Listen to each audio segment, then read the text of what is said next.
NDA government ఏర్పాటు చేస్తామని హామీ ఇచ్చాం.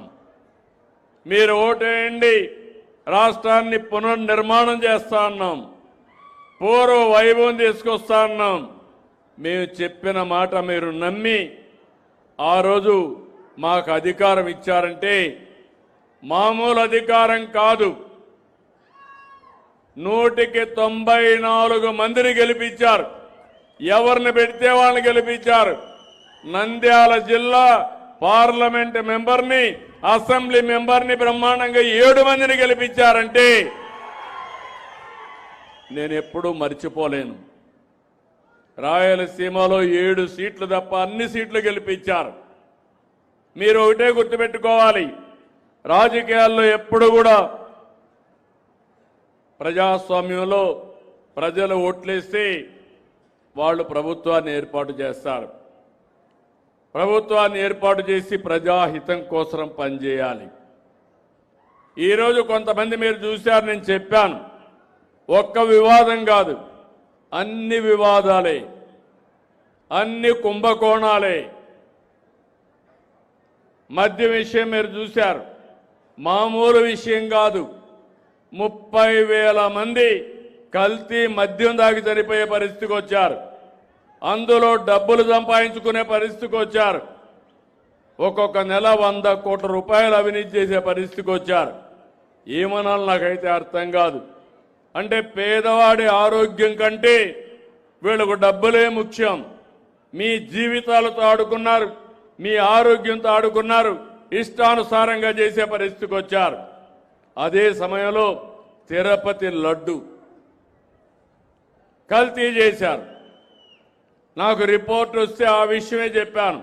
మీరందరూ గుర్తుపెట్టుకోవాలి, నేను ముఖ్యమంత్రి అయిన మొదటి రోజున నేను నా సెక్రటరీని పెట్టుకొని 2వ సంతకం తిరుమల తిరుపతి దేవస్థానానికి ఈవోని వేశాను. ఎందుకు వేశానంటే ఎక్కడ చూసినా ఆరోపణలు, పవిత్రత దెబ్బతినింది, కలుషితమైన ప్రసాదాలు తయారు చేశారు. అవి చూసిన తర్వాత నేను వెంకటేశ్వర స్వామి భక్తుణ్ణి, మీరు గుర్తుపెట్టుకోవాలి. దానికి కారణం నేను తీవ్రవాదులపైన పోరాడాను, ముఠా నాయకులపైన పోరాడాను, మత విద్వేషాలు రెచ్చగొట్టే వాళ్ళపైన పోరాడాను, రౌడీల్ని ఎక్కడ కూడా రోడ్డు మీదకి రానియకుండా చేశాను. ఇక్కడ ఈ రాష్ట్రమే సమైక్య ఆంధ్రప్రదేశ్ చేశాను. అప్పుడు తీవ్రవాదులు నా మీద కోప్పడి 23 క్లేమోర్ మైన్స్ ని అలిపిరిలో నా పైన ప్రయోగించారు.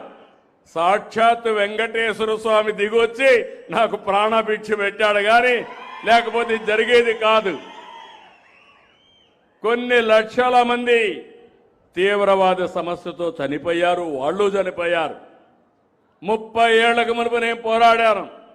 ఈరోజు వాళ్లే సరెండర్ అయిపోయే పరిస్థితికి వచ్చారు. తీవ్రవాద సమస్య పరిష్కారం అయ్యే పరిస్థితి వచ్చింది. రెండో పక్కన రాయలసీమలో ముఠా నాయకులు, అప్పట్లో నేను చూసేవాడిని, ఎన్నికలు వస్తే డబ్బుల కంటే బాంబులు అడిగేవాళ్ళు. ప్రతి ఒక్కరు కూడా ఎమ్మెల్యేగా ఉండేవాళ్ళు. మేము ఎన్నికలు బూతులు కాచుకోవాలంటే మాకు బాంబులు కావాలి, మీరు దానికి డబ్బులు ఇమ్మనో లేకుంటే బాంబుల కోసం అడిగేవాళ్ళు. నేను ఆ రోజు ఆలోచించాను, ప్రజాస్వామ్యంలో ఇలాంటి దౌర్భాగ్యాలేంటి, ఇలాంటి నీతి మాలిన కార్యక్రమాలేంటి. ఆ రోజు ఇంకో పక్క చూశాను, మా ఆడబిడ్డలు కూడా రాయలసీమలో పౌరుషానికి పోయేవాళ్ళు. ఎవరన్నా చంపితే నేను కుంకుమ కూడా తీయను, మళ్ళా అతన్ని చంపిన తర్వాత నేను సాంప్రదాయాల ప్రకారం ఏం చేయాలో అవన్నీ చేస్తామని చెప్పేవాళ్ళు. అది చూసిన తర్వాత నాకు చాలా బాధ కలిగింది. అప్పటికే వెనుకబడిన ప్రాంతం, ఇష్టానుసారంగా చేసే పరిస్థితికి వచ్చారు. అందుకే నేను చెప్పా, ఈ ప్రాంతంలో ముఠాలు జరగడానికి వీలు లేదని చెప్పి ముఠాల్ని పూర్తిగా తుదముట్టించిన పార్టీ తెలుగుదేశం. ఆ రోజు అవునా కాదా ఆలోచించండి. ఇప్పుడు ఎక్కడా లేవు. నాయకులను కూడా కలిపాను, అనేక మంది నాయకులను కలిపా. ముఠాలొద్దు, గ్రామాల ప్రశాంతతే ముద్దు అని చెప్పి అందరికీ చెప్పి కల్పించా. అదైన తర్వాత మీరు ఒకసారి చూడండి, రాయలసీమ రాళ్లసీమ ఎడారిగా మారిపోతుంది. నీళ్లు లేవు, పంటలు లేవు, ఉపాధి లేదు, అన్ని సమస్యలే.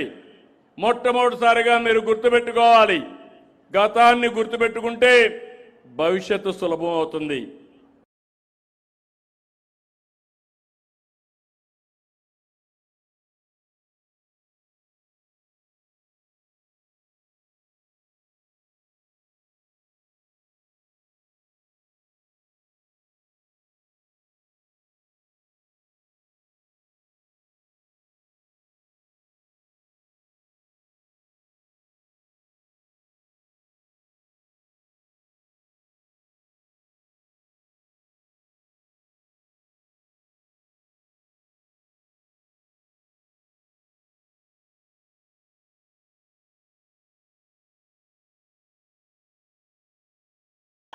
రాయలసీమలో హంద్రి నీవ, నగిరి గాలేరు, తెలుగు గంగ, SRBC ఇవన్నీ ఆయన శ్రీకారం చుట్టాడు. నేను వచ్చిన తర్వాత ఇవన్నీ పూర్తి చేసే అదృష్టం నాకు వచ్చింది. మీరు గుర్తుపెట్టుకోవాలి, ఈరోజు హంద్రి నీవ పోకపోతే ఆ నీళ్లు మీ చెరువులకు వచ్చేటి కాదు. ఆ చెరువుల్లో నీళ్లు వస్తే బంగారు పండించే రైతాంగం ఉన్నారు, బంగారు పండే భూములు మన దగ్గర ఉన్నాయి.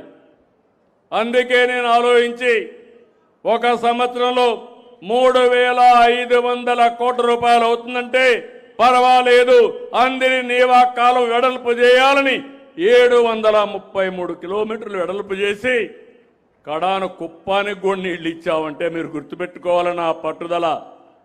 మీరంతా భగీరథుడి గురించి వింటారు.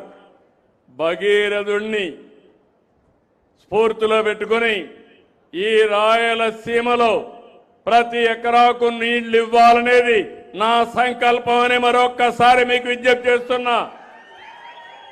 అన్ని చెరువులకు నీళ్లు రావాలి, అన్ని రిజర్వాయర్లో నీళ్లు ఉండాలి, అన్ని పొలాలు కళకళలాడాలి.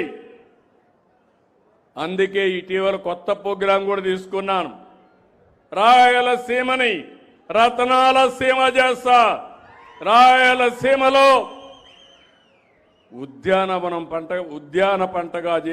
ఉద్యానవనంగా చేసి ఇక్కడ మీరించి ఉత్పత్తి చేసే ఉత్పత్తుల్ని దేశ స్థాయికి పంపిస్తాం, ప్రపంచ స్థాయికి పంపిస్తాం, మెరుగైన వెరైటీ తెప్పిస్తాం, మెరుగైన ధర ఇప్పించి ఎక్కడికక్కడ అగ్రో ప్రాసెసింగ్ ఇండస్ట్రీ కూడా పెడతాం.